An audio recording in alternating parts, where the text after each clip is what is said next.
Hello students, कैसे आप? I hope आप सभी अच्छे होंगे। आपकी प्रिपरेशन भी अच्छी चल रही होंगी। उसी प्रिपरेशन में कॉन्सेप्ट को बूस्ट करने के लिए मैं सकलन आर्यन, आपका मैथमेटिक मेंटोर, इजीली मैं आपका स्वागत करता हूं। सो यहाँ पर हमारा कौन सा चैप्टर चल रहा था? सर, हम चैप्टर कंप्लीट कर रहे थे डिटर्मिनेंट्स। ठीक है, डिटर्मिनेंट्स कंप्लीट कर रहे थे। क्या क्या पढ़ लिया था मुझे एक बार बताओ। सर, हमने लेक्चर 1 में देखा था डिटर्मिनेंट्स के कुछ बेसिक्स और डेफिनेशन, और साथ में हमने लेक्चर 1 में एक्सपांसिएशन ऑफ डिटर्मिनेंट्स को भी कवर कर लिया था। लेक्चर 2 में सर, लेक्चर 2 में हमने एक्सपांसिएशन ऑफ डिटर्मिनेंट्स की दो आसान सी मेथड देखी थी। कौन कौन सी थी वो मेथड? सर, एक तो सारस रूल था, ठीक है, दूसरा विंडो रूल, ठीक है, ये दो चीज हो गई। और थर्ड लेक्चर में हमने क्या करा था? सर, थर्ड लेक्चर में हमने माइनस फाइंड करना सीखा था, कोफैक्टर फाइंड करना हमने सीख लिया था किसी भी डिटर्मिनेंट का। फोर्थ लेक्चर में क्या किया था? सर, फोर्थ लेक्चर में हमने प्रॉपर्टीज ऑफ डिटर्मिनेंट को पढ़ा था। वही एडिशन कैसे करना है, सब्ट्रैक्शन कैसे करना है, ऑपरेशन कैसे परफॉर्म करने हैं, पोस्ट मल्टीप्लिकेशन, प्री मल्टीप्लिकेशन, ये सारी चीज़ें हमने फोर्थ लेक्चर तक कवर कर ली थी। फिफ्थ लेक्चर का बताइए। सर, फिफ्थ लेक्चर में हमने क्या करा था? मिसलेनियस क्वेश्चन लगाए थे। मिसलेनियस क्वेश्चन में क्या किया था? सर, 1, 2 और 3 और फोर्थ लेक्चर के जितने भी क्वेश्चन बनते थे उसको हमने फिफ्थ लेक्चर में कवर किया था। ठीक है, लेक्चर नंबर 6 में सर, लेक्चर नंबर 6 में हमने सिस्टम ऑफ लीनियर इक्वेशंस पढ़ा था। क्या पढ़ा था? सिस्टम ऑफ लीनियर इक्वेशन पढ़ लिया था। ठीक है भैया, सिस्टम ऑफ लीनियर इक्वेशन हो गया। और इसके जस्ट पहला लेक्चर मतलब लेक्चर नंबर 7, उसमें हमने क्या पढ़ा था? सर, उसमें हमने पढ़ा था nature of system of linear equations, जहां पर हमने सिस्टम ऑफ लीनियर इक्वेशन है, हाँ, उसका जो नेचर होता है, नेचर मतलब सर या तो यूनिक सॉल्यूशन मिलेगा जिसे हम क्या कहते हैं, ओनली वन सॉल्यूशन भी कहते हैं, ठीक है, या फिर इन्फाइनाइट नंबर ऑफ सॉल्यूशन मिल सकते हैं, या फिर लास्ट वाला जो केस बनेगा उसमें ये हो सकता है कि कोई सॉल्यूशन मिले ही ना, मतलब नो सॉल्यूशन वाला केस बन जाएगा। तो लेक्चर 7 तक की हमारी ये कहानी थी। आज हमारा लेक्चर नंबर 8 है और यहाँ पर हम क्या पढ़ने वाले? यहाँ पर हम पढ़ेंगे system of homogeneous linear equation. अब homogeneous system of linear equation होता क्या है उसको आज के लेक्चर में हम समझेंगे। उस पर बेस्ड एक दो क्वेश्चन मैं आपको करवाऊंगा आज के क्लासरूम में, और इस लेक्चर को कंप्लीट करेंगे। बस यही था ना, इसके अलावा और कुछ चीज़ें है क्या इसमें? नहीं sir, system of linear equation में यही आएगा, सॉरी, होमोजेनियस लीनियर इक्वेशन में। वैसे बच्चे कंफ्यूज रहते हैं, आपको एक बात बता दूं मैं, सिस्टम ऑफ लीनियर इक्वेशन और system of linear homogeneous equation में बच्चे बहुत ज़्यादा कन्फ्यूज हो जाते हैं। अभी कन्फ्यूजन क्यों क्रिएट होता है बताइए, सोच के बताइए, फिर मैं जवाब दूंगा कि भैया ये कन्फ्यूजन क्यों होता है। सर, नाम का कन्फ्यूजन, हाँ बिल्कुल, नाम का देख तो कन्फ्यूजन होता ही है। साथ में सर, हम आइडेंटिफाई भी नहीं कर पाते उस सिस्टम को कि वो सिस्टम ऑफ लीनियर इक्वेशंस है या फिर वो system of homogeneous linear equation है, हम नहीं आइडेंटिफाई कर पाते। तो आइडेंटिफाई कैसे करेंगे? चलो एक एग्जाम्पल देता हूँ मैं, इसको हम पढ़ेंगे ना, वेट करो थोड़ा सा, इसको हम पढ़ने वाले हैं। पहले एक एग्जांपल देता हूँ, उसकी मदद से आपको ये जो आपका डाउट अभी क्रिएट हुआ है ना, इसको हम समझते हैं।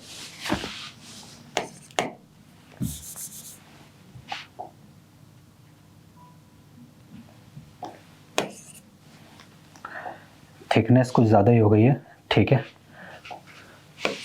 a1x plus b1y plus c1z लिख देता हूँ मैं, इज इक्वल टू d1 लिखा हुआ है। सेकंड इक्वेशन क्या होगी? सर, सेकंड इक्वेशन हो जाएंगी a2x plus b2y plus c2z is equal to d2। ये dz जैसा लग रहा है, अब ये d2 है, ठीक है। लास्ट वाली इक्वेशन, सर लास्ट वाली इक्वेशन भी इसी पैटर्न पे बनेगी। ये हो जाएगा a3x plus b3y plus c3z is equal to d3। ये हो गया, इतना हो गया। अब ये क्या है? सर, ये तो सिस्टम ऑफ लीनियर इक्वेशन है, ठीक है भैया, सिस्टम ऑफ लीनियर इक्वेशन है, देख के बता सकते हो आप, तो हमने करा भी इस टाइप का। अब system of linear homogeneous equation क्या होता है वो भी हम लिख लेते हैं, है ना। मैं लिखता हूँ बोर्ड पे, फिर देखेंगे इन दोनों के बीच में डिफरेंस है क्या।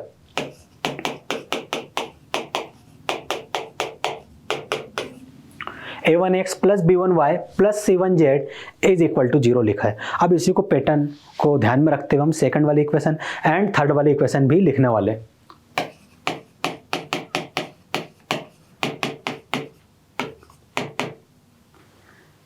ये 2 और z एक जैसे लग रहे हैं, है ना, 2 और z एक जैसे दिख रहे थे।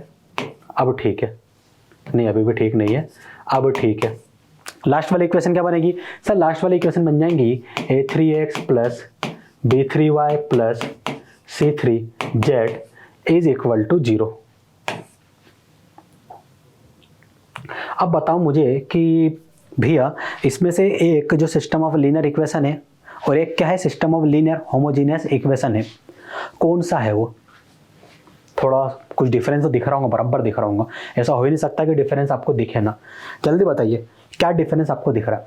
पहले तो डिफरेंस बता दो, फिर हम देखेंगे कौन सा सिस्टम ऑफ लीनियर इक्वेशन है एंड कौन सा system of linear homogeneous equation है। सर डिफरेंस की यदि हम बात करें तो लेफ्ट हैंड साइड, इक्वल का जो लेफ्ट हैंड साइड है यहाँ और यहाँ दोनों जगह सेम है, ठीक है। लेकिन इस इक्वल के राइट हैंड साइड और इस इक्वल के राइट हैंड साइड में डिफरेंस दिख रहा है। यहाँ d1 d2 d3 है, यहाँ 0 0 और 0 है। दिखा कि नहीं दिखा? हाँ सर ये एक डिफरेंस तो दिख गया और ये मेजर डिफरेंस है। इन दोनों में मेजर डिफरेंस बस यही है, इसके अलावा और कोई डिफरेंस है क्या? नहीं सर और कोई तो डिफरेंस है ही नहीं। तो भैया इतना तो आपको समझ में आ गया होगा कि system of linear equation and system of linear homogeneous equation में क्या डिफरेंस होता है? सर इसी चीज़ का डिफरेंस होता है। अब हमें ये बता दीजिए कौन सी सिस्टम ऑफ लीनियर इक्वेशन है एंड कौन सा system of linear homogeneous equation है। तो समझिए ये जो लेफ्ट हैंड साइड वाला है ना, हाँ ये है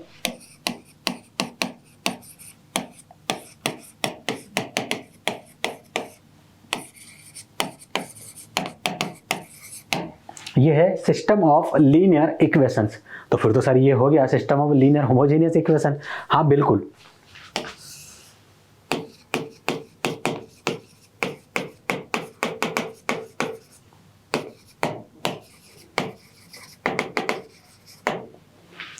आया आपको समझ में? Sir system of linear equation and system of linear homogeneous equation में डिफरेंस ये रहता है कि राइट हैंड साइड में यहाँ पर कोफिशिएंट होते हैं, मतलब कोई कांस्टेंट टर्म्स होता है, और यहाँ पर राइट हैंड साइड में कांस्टेंट टर्म्स 0 होते कि नहीं होते? या फिर राइट हैंड साइड में 0 होता है और यहाँ पर कोई ना कोई 0 के अलावा कोई और कांस्टेंट होता है। इतना सा डिफरेंस था, बस इतना आपको ध्यान रखना है, ठीक है ना। आते हैं वापस हमारे मेन टॉपिक पर जो हम पढ़ रहे थे। समझिए क्या बोला गया है। Let us consider a system of homogeneous linear equation और equation 3 unknowns x y z। या तो आप इसको बोलो कि ये जो है वो system of linear homogeneous equation है, या फिर ये जो है वो सिस्टम ऑफ इक्वेशन है 3 अननोन्स का, ठीक है। अब आपने सर कैसे पहचाना कि ये system of linear homogeneous equation है? बहुत आसान है ना। क्या राइट हैंड साइड में कांस्टेंट टर्म 0 होना चाहिए? क्या राइट हैंड साइड का कांस्टेंट टर्म 0 है? हाँ सर राइट हैंड साइड का कांस्टेंट टर्म 0 है, इसलिए हम कहेंगे ये system of linear homogeneous equation है। अब कई बच्चे क्या सोचते हैं कि सर ऐसे तो हम यहाँ पर भी राइट हैंड साइड को 0 बना सकते थे, इसको कैसे भैया? सर क्या करेंगे हम, इक्वेशन ये वाली जो है, हाँ इसमें a1x plus b1y plus c1z, ठीक है। जो d1 है उसको लेफ्ट हैंड साइड में शिफ्ट कर दीजिए, ठीक है, ये हो गया 0। ऐसे ये दो इक्वेशन के साथ भी कीजिए।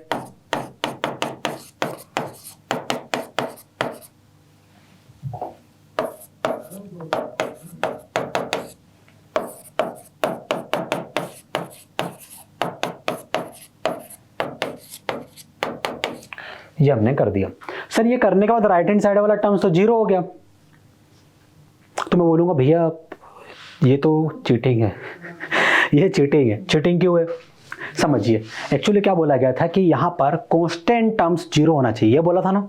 हाँ सर कांस्टेंट टर्म्स। अब वो जो कांस्टेंट टर्म्स था वो मैंने राइट हैंड साइड में लिख दिया था, फिर उसके हिसाब से मैंने आपको डिफरेंस समझाया। आपने क्या करा, कांस्टेंट टर्म्स को लेफ्ट हैंड साइड में भेज दिया, राइट हैंड साइड 0 बना दिया।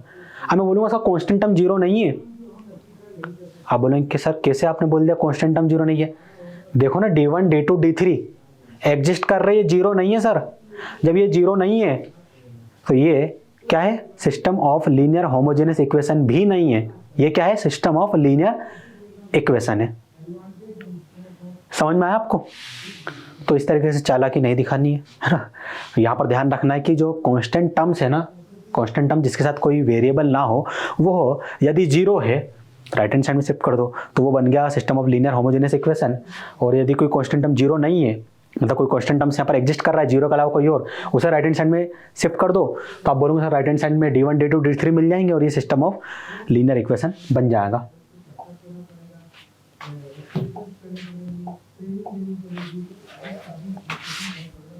आया समझ में आपको? आसान था ना? चलो ठीक है, आगे बढ़ते हैं। Late us consider the system of a homogeneous lines of equation 3, और हम इसको कह सकते हैं system of equation of unknowns x, y and z। ये हो गया। अब ये कुछ इस तरीके से दिखाई देता है, ये हम लिख चुके हैं 1x + b1y + c1z = 0। ठीक है, ये सारी चीज़ें हम लिख चुके हैं। तो भैया homogeneous system of linear equation को इस तरीके से दिखता है, ये आपको याद रखना। ठीक है, ये चीज़ हो गई सर, ये हम चीज़ समझ चुके हैं। आगे बढ़ते। अब क्या होता है कि जो सिस्टम ऑफ होमोजीनियस इक्वेशन है, हाँ सर, उसको जब आप सॉल्व करोगे ना तो आपको है ना या तो सॉल्यूशन मिलेगा या फिर सॉल्यूशन नहीं मिलेगा। इसका कुछ केस होते हैं, एक ट्रिवियल सॉल्यूशन होता है, एक नॉन ट्रिवियल सॉल्यूशन वाला केस होता है। टोटल 2 ही केस होते हैं, तो यहाँ पर 2 केस आने वाले हैं। उसमें से पहला केस क्या बोला गया हमें सर? केस 1 में बोला गया है इफ डेल्टा नॉट इक्वल 0। उन्होंने बोला कि डेल्टा की वैल्यू जो है ना वो 0 के इक्वल नहीं है। डेल्टा कैसे फाइंड करोगे सर? वो तो बहुत आसान है, चलो हम बाद में इसको समझेंगे।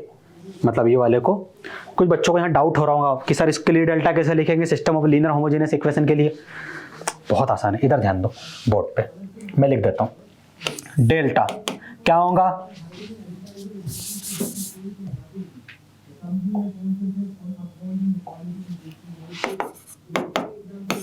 थ्री वेरिएबल है तो 3/3 का डिटर्मिनेंट बनेगा। हाँ सर। फर्स्ट वेरिएबल क्या है सर? x। यहाँ पर a2x है ना, इस चीज को आपको ध्यान रखना, प्रिंट मिस्टेक हो जाती है। तो यहाँ पर x है, x से कोफिशिएंट क्या है सर? a1 a2 a3, ये आ जाएंगे कॉलम 1 में।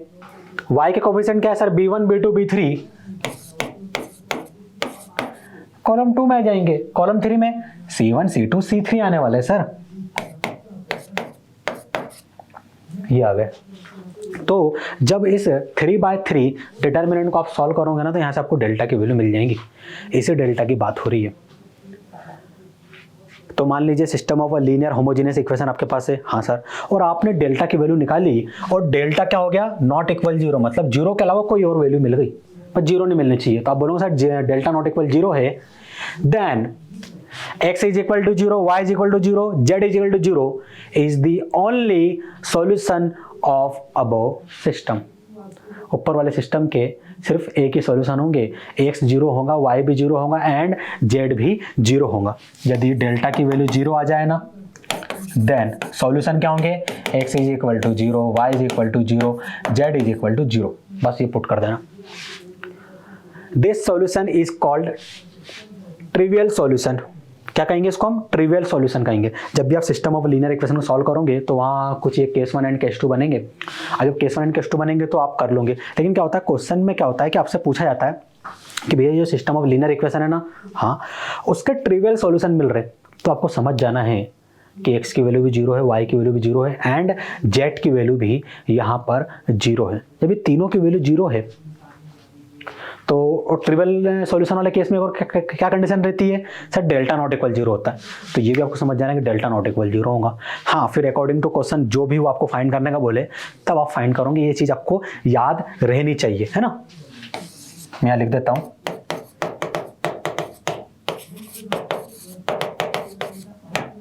Trivial solution. इतना हो गया। तो ये केस 1 की कहानी थी। आगे बढ़ते हम केस 2। केस 2 में क्या है सर? केस 2 तो आसान होगा। जब केस 1 में बोला गया डेल्टा नॉट इक्वल 0, केस 2 में हो जाएगा डेल्टा इज इक्वल टू 0। इसके अलावा क्या हो सकता है? यही कंडीशन बनेगी ना? हाँ बिल्कुल, इसी टाइप से कंडीशन बनने वाली है। तो यहाँ कंडीशन आ गई डेल्टा इज इक्वल टू 0। अब यदि डेल्टा की वैल्यू 0 आ जाए, आपको समझ जाना है कि homogeneous system of linear equation है, उसमें भी हम डेल्टा की वैल्यू फाइंड कर रहे हैं और वो यदि 0 आ गई तो केस 2 बनेगा। इतना आपको बस इतना सा ध्यान रखना। और केस 2 में क्या होता है? At least one of x, y, z is non zero. This solution is called non trivial solution. क्या कहेंगे इसको हम? नॉन ट्रिवियल सॉल्यूशन कहने वाले। आगे बढ़ते हैं हम यहां पर।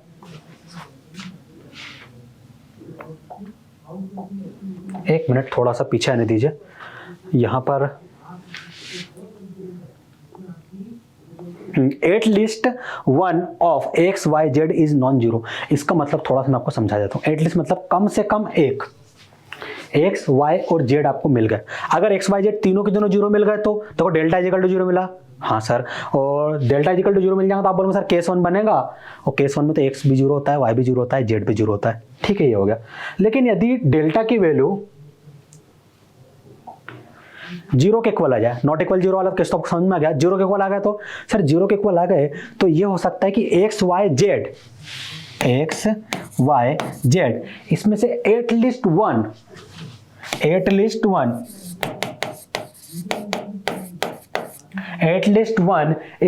Non zero. इन तीनों में से कोई एक यदि नॉन जीरो है, सर इसका मतलब फिर से समझा दो। देखो समझो कि मैं सॉल्व करा मैंने एक system of linear homogeneous equation, हाँ सर, उसके डेल्टा की वैल्यू जीरो आ गई, डेल्टा की वैल्यू जीरो आ गई तो आप बोलोगे सर सेकंड वाला केस बन रहा है और इसका जब हमको सॉल्यूशन मिलेगा तो मान लेते हैं कि एक्स की वैल्यू आ गई है 1, वाई की वैल्यू आ गई है 2 और जेड की वैल्यू आ गई है 0। तो क्या ये एटलीस्ट वन नॉन जीरो वाली कंडीशन को फुलफिल कर रहा है? हाँ सर कर रहा है। एटलीस्ट वन मतलब कम से कम एक, है ना, नॉन जीरो मतलब जीरो नहीं होना चाहिए, तो इसमें तो सर दो है, तो ये तो सेकंड वाला केस बन गया। ये भी तो हो सकता है नहीं कि homogeneous system of linear equation को हम सॉल्व करें, हमें सॉल्यूशन मिले x is equal to zero, Y is equal to zero, Z is equal to -1। क्या ये at least one non zero condition को फुलफिल कर रहा है? हाँ सर कर रहा है। एटलीस्ट वन नॉन जीरो मतलब तीन वेरिएबल में से कम एक नॉन जीरो होना चाहिए, तो हाँ सर है, ये नॉन जीरो है, बाकी ये दो तो जीरो है। इतना आपको ध्यान रखना, तो ये चीज आपको याद ध्यान रखने की, नॉन ट्रिवियल वाला केस बनेगा कब? जब delta is equal to zero हो जाए तो एटलीस्ट एक्स वाई जेड तीनों में से कोई एक नॉन जीरो होगा, और इसमें क्या कहेंगे? नॉन ट्रिवियल सॉल्यूशन वाला केस कहेंगे। आसान चीजें हैं, थोड़ा सा टर्मिनोलॉजी में वो लोग घुमाते हैं आपको और आप लोग उसमें परेशान हो जाते हैं, कंफ्यूज हो जाते हैं, और trivial non trivial at least one zero इस टाइप की चीज़ों में फंस के रह जाते हैं और गलत आंसर वहाँ पर आया था क्योंकि गलत प्रॉपर्टी अप्लाई करके आते हैं। Delta is equal to zero लिख देते हैं ट्रिवियल वाले सॉल्यूशन का केस। नॉन ट्रिवियल में क्या होता है? Delta is equal to zero होता है, ना कि delta is equal to zero. Delta is equal to zero कब होता है? ट्रिवियल वाले में होता है। डेल्टा नॉट इक्वल जीरो क्या होता है? नॉन ट्रिवियल वाले में। सॉरी मैंने गलत बोल दिया, delta is equal to zero non trivial में होता है, हाँ, और delta not equal zero trivial वाले में होता है। तो ये चीज़ आपको ध्यान रखनी, कंफ्यूजन क्रिएट नहीं करना। जैसे मुझे कंफ्यूजन हो गया था ना, वैसे आप क्या करिए, इनको अपने फॉर्मूला सेट में लिखिए, एक दो तीन दिन में जब भी आपको टाइम मिले इसको बार बार देखिए, कोई एक को याद कर लो भाई। जैसे हमने याद कर लिया delta is equal to zero मतलब नॉन ट्रिवियल, तो डेल्टा नॉट इक्वल जीरो मतलब ट्रिवियल, उसका रिवर्स कर देंगे हम। चलिए आते हैं, एक क्वेश्चन हमारे पास आया है, इस क्वेश्चन को सॉल्व करते हैं ना। क्या बोला गया? Given x is equal to C Y plus B Z, ठीक है, x is equal to C Y plus B Z, Y is equal to A Z plus C Z, ठीक है, y is equal to A Z plus C Z, and z is equal to B X plus A Y, where x, y and z are not all zero. X Y और Z ये तीनों के तीनों zero नहीं है। तो आप बोलोगे सर क्वेश्चन आगे मत पढ़िए, उन्होंने जो बोला है ना कि where X Y and Z are not all zero, ये तीनों के तीनों जीरो है ही नहीं। सर ये तो केस टू वाला बन गया। क्यों भैया? केस टू में तो बोला था एटलीस्ट, तो सर हो रही है ना condition fulfil, at least one non zero होना चाहिए, वन से ज्यादा भी तो हो सकते हैं ना, टू भी नॉन जीरो हो सकते हैं, थ्री भी नॉन जीरो हो सकते हैं, और ये थ्री नॉन जीरो वाला केस बन गया। कौन सा जाएगा? ये नॉन ट्रिवियल। आगे हम बाद में पढ़ेंगे, पहले जो कंडीशन गिवन है ना, उसके अकॉर्डिंग प्रॉपर्टी लिखते हैं जो यहाँ पर अप्लाई होने वाली है। नॉन ट्रिवियल मिल गया सर। नॉन ट्रिवियल में क्या होता है? सर नॉन ट्रिवियल में delta is equal to zero होता है। देखो आपने अभी तो लिखवाया है हमें delta is equal to zero जब नॉन ट्रिवियल सॉल्यूशन मिले, ठीक है, ये हो गया। अब आगे पढ़ते हैं। Prove that A square plus B square plus C square plus 2 times of A B C is equal to 1। क्या होगा कि आपको तीन इक्वेशन दे दी गई है और बोल दिया गया है, इनडायरेक्टली बोला कि नॉन ट्रिवियल वाला केस है, मतलब delta is equal to zero है। देन आपको प्रूफ करना है कि ए square plus B square plus C square plus 2ab equal to 1 के इक्वल है। कैसे करोगे? सर वो सब तो ठीक है, हम कर लेते यदि हमें system of linear equation given होती तो, sorry system of linear homogeneous equation given होती तो। क्यों भी गिवन नहीं है क्या सर? उसमें तो राइट हैंड साइड में जीरो होता है, यहाँ तो राइट हैंड साइड में सी वाई प्लस बी जेड लिखा है, इसके भी राइट हैंड साइड में ए जेड प्लस सी एक्स लिखा है, इसके भी राइट हैंड साइड में B X plus A Y लिखा है, वहाँ तो जीरो होता है। यहाँ तो आपने क्वेश्चन ऐसा लेकर आया, समझ में नहीं आ रहा है। मैं बोलूँगा भैया ये system of homogeneous linear equation ही है। कैसे है समझिए। सबसे पहले तो है ना, आप एक काम करिए, ये जो 3 इक्वेशन आपको गिवन है ना, इसको यहाँ लिख लीजिए, फिर इसको हम अरेंज करते हैं। पहली इक्वेशन है X is equal to C Y plus B Z. दूसरी इक्वेशन क्या है सर? दूसरी इक्वेशन हमें गिवन है y is equal to A Z, ठीक है, प्लस सी एक्स। और लास्ट वाली इक्वेशन सर, लास्ट वाली इक्वेशन गिवन है z is equal to B X plus A Y, ठीक है, ये हो गया। तो बताओ मुझे कि मैं क्या करूं कि ये homogeneous system of linear equation बन जाए। Sir homogeneous system of linear equation की यदि हम बात करें तो हमारे पास उसका जनरल फॉर्म ये लिखा हुआ है, ये रहा, कुछ इस तरीके से दिखती है। इसको यदि हम थोड़ा ऑब्जर्व करें तो x plus Y plus Z, हाँ कोफिशिएंट कुछ भी उसमें फर्क नहीं पड़ता, लेकिन x plus Y plus Z मतलब सारे के सारे वेरिएबल लेफ्ट हैंड साइड में थे और constant terms right hand side में थी, और कांस्टेंट टर्म्स क्या थी? जीरो थी। ये है इसकी प्रॉपर्टी। तो सेम प्रॉपर्टी सर हम यहाँ अप्लाई करने की कोशिश करते हैं, मतलब सारे के सारे वेरिएबल को हम लेफ्ट हैंड साइड में शिफ्ट कर देंगे एक्स वाई जेड को, ठीक है, और जो कांस्टेंट टर्म्स है उसको राइट हैंड साइड में पुट कर देंगे। फिर चेक करेंगे सिस्टम ऑफ लीनियर इक्वेशन है या system of linear homogeneous equation है। तो सबसे पहले कौन सी इक्वेशन सॉल्व करूं सर? इक्वेशन 1, ये वाली इक्वेशन को करते हैं। क्या लिखा है? X is equal to C Y plus B Z.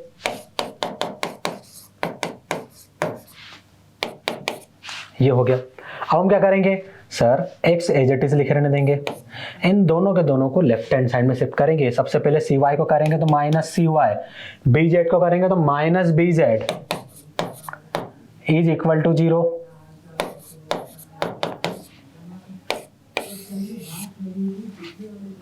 ये वाली इक्वेशन आ गई।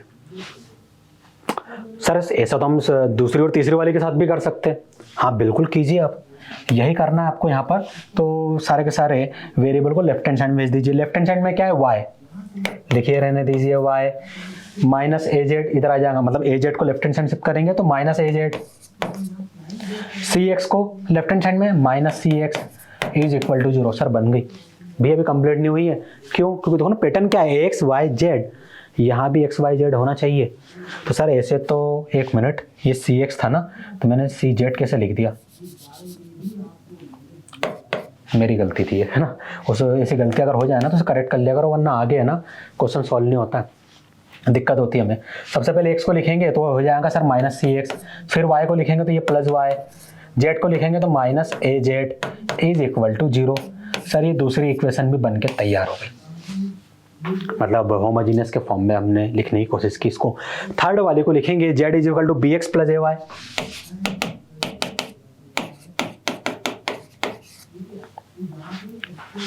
क्या होगा यहाँ पर sir? Z as it is, ठीक है, बी एक्स को लेफ्ट हैंड साइड में शिफ्ट करेंगे तो minus B X, A Y को लेफ्ट हैंड साइड में minus A Y is equal to 0। अब सर सबसे पहले एक्स वाले टर्म्स को लिखेंगे तो ये हो जाएगा माइनस, सॉरी ये वाला आएगा, मैं उधर चले गया था, माइनस बी एक्स, फिर वाई को तो माइनस ए वाई, फिर जेड को तो plus Z is equal to 0। आया आपको समझ में? आसान था ना। तो हो जाएगा minus B X minus A Y plus Z is equal to 0। ये आ गया, 3 इक्वेशन मिल गई। हाँ इसको सिस्टम के फॉर्म में लिख दो मुझे। सर सिस्टम कैसे? अरे सीक्वेंस में लिखते थे ना हम, तभी तो हम डेल्टा फाइंड कर पाएंगे यहाँ से। और यहाँ बोला है हमने डेल्टा इज इक्वल टू 0 क्योंकि नॉन ट्रिवियल सॉल्यूशन है, तो वहाँ से डेल्टा निकालना है, इसलिए हम इसको क्या करेंगे? सिस्टम के फॉर्म में लिखेंगे। सबसे पहले इक्वेशन आ जाएंगे X minus C Y minus B Z,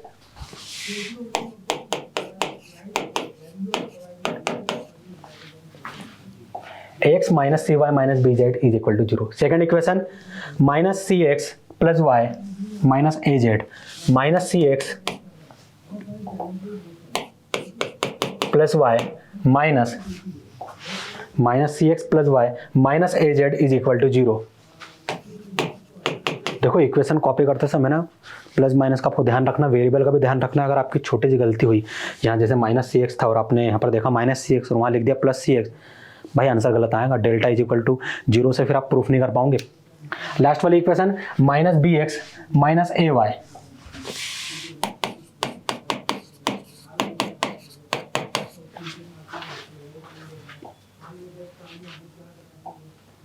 ये आ गया। ये बन गई system of linear homogeneous equation. क्यों सर? क्योंकि राइट हैंड साइड 0 है। सर राइट हैंड साइड थोड़ी देखते, वहाँ तो हम कांस्टेंट टर्म्स देखते हैं। हाँ तो यहाँ पर कांस्टेंट टर्म्स क्या है सर? ये राइट हैंड साइड वो 0 ही है। तो ये system of homogeneous linear equation बन के तैयार हो गई है। अब भैया मुझे बताओ कि मैं डेल्टा कैसे फाइंड करूँगा?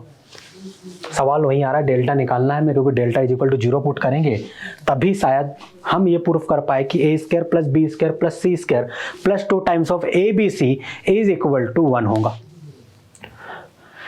तो डेल्टा कैसे लिखोगे? सर डेल्टा लिखना आपने भी सिखाया था हमें, और यहाँ जो आपने सिखाया था ना डेल्टा, यहाँ पर तो ये रहा डेल्टा। डेल्टा में हम क्या करते हैं, जो x है ना, हाँ उसके जो कोफिशिएंट है a1 a2 a3 कॉलम 1, ऐसे y का coefficient b1 b2 b3 column 2 में पुट कर दिए, z के coefficient c1 c2 c3 column 3 में पुट कर दिए। यही पैटर्न को वहाँ भी हम फॉलो कर लेंगे तो वहाँ हमारा डेल्टा बन के तैयार हो जाएगा।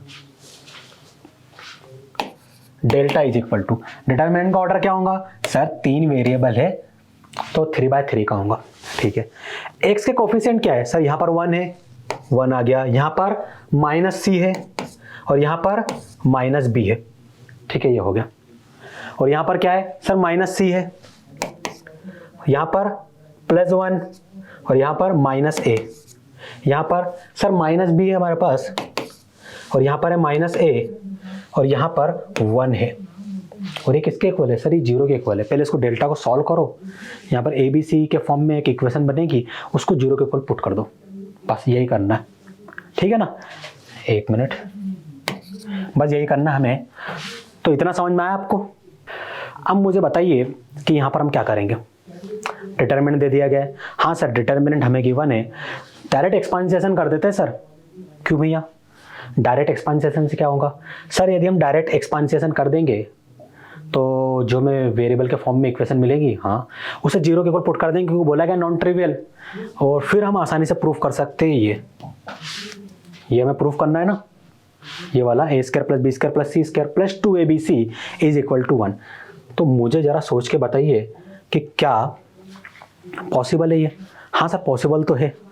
ठीक है पॉसिबल तो है, ये बात मैंने मान ली, लेकिन कॉम्प्लिकेटेड है, इसके बारे में आप क्या कहोगे? हाँ सर कॉम्प्लिकेटेड तो हो जाएगा, बहुत ज़्यादा मिक्सर हो जाएंगी चीज़ें, और डिटर्मिनेंट है और फिर वहाँ से कॉमन लो, सब्ट्रैक्ट करो, एडिशन करो, बहुत सारी चीज़ें यहाँ पर आएंगी। तो वो जो तरीका है वो बहुत ज़्यादा उलझा हुआ तरीका, और वहाँ से आंसर आने के बहुत कम चांस है क्योंकि हमसे गलतियाँ हो जाएंगी। तो एक काम करते हैं ना सर, एक्सपांसेशन तो हम करेंगे, लेकिन पहले किसी रो को जिसके करस्पॉन्डिंग हम एक्सपांसेशन करने वाले हैं, जैसे हम रो 1 करस्पॉन्डिंग ज़्यादातर करते हैं, तो उस रो के जो एलिमेंट्स है उसको कांस्टेंट में कन्वर्ट कर लेते हैं। जैसे रो 1 करस्पॉन्डिंग में करूँ तो रो 1 का फर्स्ट एलिमेंट क्या है? 1, सेकंड एलिमेंट माइनस सी, थर्ड एलिमेंट माइनस बी। तो फर्स्ट तो ठीक है कांस्टेंट, ये 2 कांस्टेंट में चेंज हो सकते हैं क्या सर? हो सकते चेंज। कैसे होंगे सर? रो 1 का फर्स्ट एलिमेंट मतलब कॉलम 1 का फर्स्ट एलिमेंट तो भैया सही है, मतलब रो 1 का जो फर्स्ट एलिमेंट है वो तो सही लिखा हुआ है कांस्टेंट। सेकंड एलिमेंट माइनस सी है तो इसको कांस्टेंट में सर हम चेंज कर सकते हैं। कैसे? कॉलम 2 है ना सर ये, हाँ कॉलम 2 को हम रिप्लेस कर देंगे column 2 plus C times of column 1, C times of column 1। Column 3 में सर, कॉलम 3 में भी कुछ इसी टाइप का सिमिलर ऑपरेशन हम परफॉर्म करेंगे। कॉलम 3 हाँ उसमें हम ऐड कर देंगे, क्या ऐड करेंगे? B times of column 1। उससे क्या होगा चेक करते हैं, कांस्टेंट टर्म्स हमें मिलने वाला है, चेक करते हैं हम। अब यहाँ पर बोर्ड पे आप लोग प्लीज़ ध्यान देंगे क्योंकि बच्चे क्या करते हैं कि ऑपरेशन को ढंग से परफॉर्म ही नहीं करते, फिर उनको ऑपरेशन परफॉर्म करते नहीं आता है, कई बार यहाँ थोड़ी छोटी मोटी गलतियाँ हो जाती है। सो प्लीज़ बोर्ड पे ध्यान दीजिए, मैं एक्सप्लेन कर रहा हूँ कि कैसे करने वाले हम ऑपरेशन, कैसे परफॉर्म करने वाले। मुझे बताओ कॉलम 1 में कोई ऑपरेशन परफॉर्म हो रहा है क्या? नहीं सर कोई ऑपरेशन परफॉर्म नहीं हो रहा है। सो कॉलम 1 को कॉपी करो, पेस्ट कर दो। ठीक है सर, 1 माइनस सी माइनस बी। कॉलम 2 में सर कॉलम 2 में, हाँ हमने कॉलम 2 में ऑपरेशन परफॉर्म किया है। क्या किया है, column 2 plus C times of column 1। तो कॉलम 2 में हम ये ऐड करने वाले हैं। सबसे पहले कॉलम 2 को लिख दो सर, ये हो जाएगा माइनस सी 1 माइनस ए। क्या ऐड करेंगे उसमें, सर उसमें हम ऐड करेंगे सी टाइम्स ऑफ कॉलम 1, मतलब कॉलम 1 को सी से मल्टीप्लाई करके ऐड कर देंगे। तो ये हो जाएगा सी, ये हो जाएगा माइनस सी स्क्वायर और ये हो जाएगा माइनस बी सी। हाँ सही है, बाकी सारी चीज़ें सही है। कॉलम 3, सर कॉलम 3 में तो हम आसानी से कर सकते हैं। कॉलम 3 मतलब हमें बोला गया column 3 plus B times of column 1। So column 3 क्या है, ये है माइनस बी माइनस ए 1। इसमें सर हमें ऐड करना है, क्या ऐड करना है, B time of column 1। Column 1 को बी से मल्टीप्लाई करके ऐड कर दो, तो 1 को बी से मल्टीप्लाई करेंगे तो बी आ जाएगा, माइनस सी को बी से मल्टीप्लाई करेंगे तो माइनस बी सी आ जाएगा, और माइनस बी को बी से मल्टीप्लाई करेंगे तो माइनस बी स्क्वायर आएगा। मैंने सही लिखा है, हाँ सर बाकी सारी चीज़ें आपने सही लिख दी है। बाकी सारी क्या, सभी चीज़ें मैंने सही लिखी है, एक बार चेक कर लेते हैं। हाँ सही है, ठीक है आगे बढ़ते हैं हम। So delta is equal to, कुछ कैंसिल हो रहा है क्या, हाँ सर 2 टर्म्स कैंसिल हो रहे हैं। कौन कौन से, एक तो ये वाला और एक ये वाला, ये होगा 0। तो रो 1 के एलिमेंट क्या मिले सर, 1 0 0, ठीक है ये हो गया। रो 2 के बारे में क्या कहोगे, सर रो 2 में यहाँ पर है माइनस सी, ठीक है, यहाँ पर क्या है सर, यहाँ पर इसको सॉल्व करेंगे तो हमें मिल जाएगा 1 माइनस सी स्क्वायर, और यहाँ पर हमें मिलेगा माइनस ए माइनस बी सी, माइनस ए माइनस बी सी, ठीक है। इसके बारे में कहो सर, यहाँ पर मिल जाएगा माइनस बी और यहाँ मिलेगा माइनस ए माइनस बी सी, और यहाँ मिलेगा 1 माइनस बी स्क्वायर, ये हो गया। अब एक्सपांसिएशन करो सर, अब क्यों, अरे भैया अब रो 1 के करस्पॉन्डिंग एक्सपांसिएशन करोगे ना, हाँ आसानी से हो जाएगा। अब इसको आसानी से आप सोल्व कर सकते हो, करते हो रो 1 का करस्पॉन्डिंग। तो रो 1 का फर्स्ट एलिमेंट क्या हो जाएगा, प्लस, सेकंड माइनस और थर्ड प्लस। एक्सपांसिएशन में जब हम ओपन करते तो साइन अलॉट करते हैं इनको, मैंने आपको सिखाया है ना, फर्स्ट लेक्चर में सिखा दिया था। तो 1 के साथ क्या साइन है सर, प्लस का, तो यहाँ पर आ जाएगा 1 वाली रो को 1 वाले कॉलम को डिलीट करेंगे तो ये बन गया हमारे पास सब डिटर्मिनेंट, इसे यहाँ लिख दीजिए। तो यहाँ आ जाएगा 1 माइनस सी स्क्वायर माइनस ए माइनस बी सी माइनस ए minus B c 1 minus B square, ये आ गया। रो 1 का सेकंड एलिमेंट सर 0 है, 0 के साथ माइनस साइन है तो माइनस 0, 0 वाले रो को 0 वाले कॉलम को डिलीट करेंगे तो ये बन गया सब डिटर्मिनेंट, इसे यहाँ लिख देंगे हम। लिखूं क्या उसमें, नहीं सर मत लिखो, क्यों, क्योंकि हाँ अगर हम उसे वहाँ लिख भी देते हैं तो 0 से मल्टीप्लाई हो गया, फाइनली 0 ही होने वाला है, तो 0 एज इट इज लिखे रहने दीजिए, ठीक है। लास्ट वाला एलिमेंट सर वो 0 है, ठीक है, प्लस 0, इसकी रो को कॉलम को डिलीट करा, ये बन गया सब डिटर्मिनेंट, इसे यहाँ लिख दीजिए। उसको सॉल्व कर सकते हो, हाँ कर सकते हैं। वो 0 से मल्टीप्लाई होगा तो क्या मिलेगा सर 0, तो ये 2 मिल गए हमें 0। अब इसको सॉल्व कर सकते हो सर, ये तो बहुत आसान हो गया सॉल्व करना, इसे सॉल्व करना आसान हो गया है। चलो इसको न्यू पेज में हम कॉपी कर लेते हैं। So delta is equal to, हमें मिला डिटर्मिनेंट 1 माइनस सी square 1 minus B square minus ए माइनस बी सी,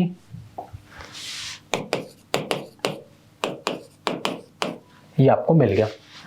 अब आगे क्या करेंगे हम सर, 2/2 का डिटर्मिनेंट है ना, हाँ डायरेक्ट क्रॉस मल्टीप्लिकेशन लगा दीजिए, ओपन कर दीजिए, ठीक है कर देते। So delta is equal to, लगा दो क्रॉस मल्टीप्लिकेशन, तो 1 माइनस सी स्क्वायर मल्टीप्लाई होगा 1 माइनस बी स्क्वायर से, ठीक है, फिर आ गया बीच में minus, minus A B C multiply होगा माइनस ए माइनस बी सी मल्टीप्लाई होगा माइनस ए माइनस बी सी से,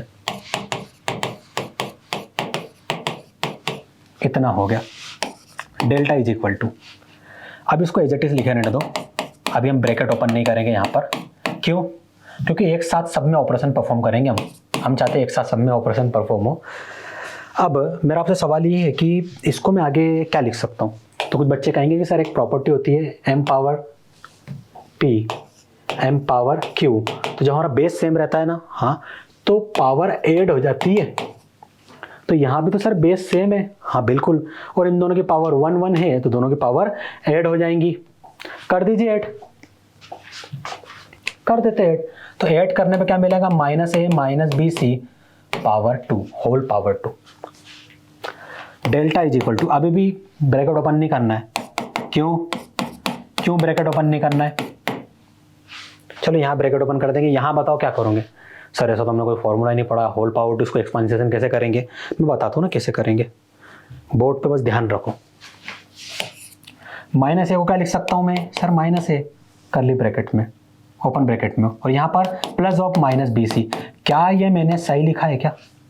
हाँ सर लिखा तो आपने सही है। अब आप क्या करने वाले हो? यहाँ पर हम ये वाला फॉर्मूला अप्लाई कर देंगे भैया, m plus N whole power two, ये होता है m square plus N square plus 2m into N, यही होता है ना?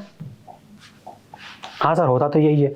बस लगा दीजिए डेल्टा इज इक्वल टू, वहाँ लगाना है आपको। अब यहाँ पर भी आप ब्रैकेट ओपन करिए, वहाँ पर भी फॉर्मूला अप्लाई कीजिए और चेक करिए कौन से टर्म्स कैंसिल हो रहे हैं, कौन से टर्म्स बच रहे हैं। बस हो गया, हमारा क्वेश्चन सॉल्व हो गया, ज़्यादा कुछ बचा नहीं अब। तो सर सबसे पहले 1 मल्टीप्लाई होगा इस पूरे ब्रैकेट से, तो 1 माइनस बी स्क्वायर माइनस सी स्क्वायर मल्टीप्लाई होगा तो माइनस सी square plus B square C square minus, यहाँ पर लगा दीजिए m plus N whole power two. Sir ये हो जाएगा M square plus N square plus 2 times of m into N. तो यहाँ पर m क्या है? Minus A power two, n क्या है? Minus B C power two plus 2 m into N, m क्या है? माइनस ए, n क्या है? Minus B C. ये आ गया delta is equal to 1 minus B square minus C square plus B square C square minus in bracket, यहाँ जैसे ही bracket open करूंगा मिलेगा ए स्क्वायर, यहाँ जैसे ही ब्रैकेट ओपन करेंगे क्या मिलेगा? सर बी स्क्वायर इंटू सी स्क्वायर, और यहाँ पर माइनस माइनस प्लस, तो क्या मिलेगा? ये ए बी सी इंटू 2, तो ये हो जाएगा 2 times of A B C. इतना आया समझ में? हाँ सर यही मैं कर देता हूँ। 1 माइनस बी स्क्वायर माइनस सी square plus B square C square, जैसे आप ब्रैकेट ओपन करोगे ब्रैकेट की ईच टर्म माइनस से मल्टीप्लाई हो जाएंगे, तो ये जाएगा minus A square minus B square C square minus 2ab, ये आ गया। कुछ कैंसिल हो रहा है क्या? हाँ सर कैंसिल तो हो गया, ये कैंसिल होगा ये दोनों, और कुछ नहीं सर, और कुछ कैंसिल नहीं हो रहा। तो क्या मिला आपको? Sir delta is equal to हमें मिला 1 माइनस बी स्क्वायर, क्या मिला आपको? 1 minus B square minus C square minus A square, ये रहा minus A square minus 2abc, ये हो गया। पर ये तो हमें प्रूफ ही नहीं करना था। सर प्रूफ नहीं करना था, लेकिन यहाँ पर हमें क्वेश्चन में बोला गया था कि ये जो भैया है ना वो non trivial system of linear homogeneous equation है, इसलिए इसका डेल्टा क्या होगा? 0 होगा। तो यहाँ पर अकॉर्डिंग टू क्वेश्चन हम डेल्टा 0 पुट करने वाले हैं। तो डेल्टा जैसे ही 0 पुट करेंगे तो ये हो जाएगा 1 minus B square minus C square minus A square minus 2abc is equal to 0।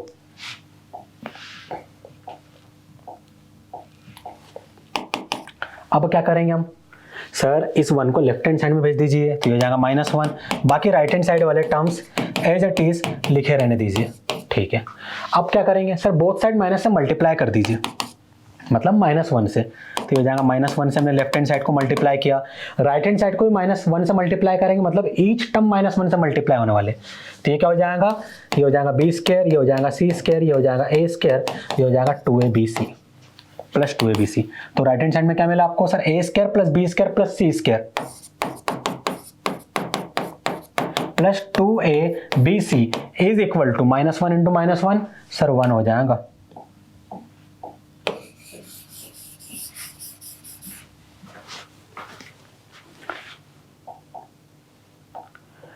हमें प्रूफ करना था a square plus B square plus C square plus 2abc is equal to 1। क्या यही हमारा भी आंसर आया? हाँ sir, a square plus B square plus C square plus 2abc is equal to 1 आ गया। Hence prove that. आसान था ना? सो आपको आज के लेक्चर में मैं पढ़ा दिया कि system of linear homogeneous equation, system of linear equation में क्या डिफरेंस होता है, दोनों को सॉल्व कैसे करते, दोनों के सॉल्यूशन कैसे बनते, और उनके अलग अलग केस भी क्या होते हैं, वो सब चीज़ हम आज के लेक्चर में देख चुके। मैं उम्मीद करता हूँ जितना मैंने आपको आज पढ़ाया सारी चीज़ आपको समझ में आई होंगी। फिर भी यदि कोई डाउट रह जाता है सो प्लीज़ आप कमेंट सेक्शन में हमसे पूछिए, हमारी टीम उसका रिप्लाई करेगी। सो मिलते हैं नेक्स्ट वीडियो लेक्चर में। Thank you.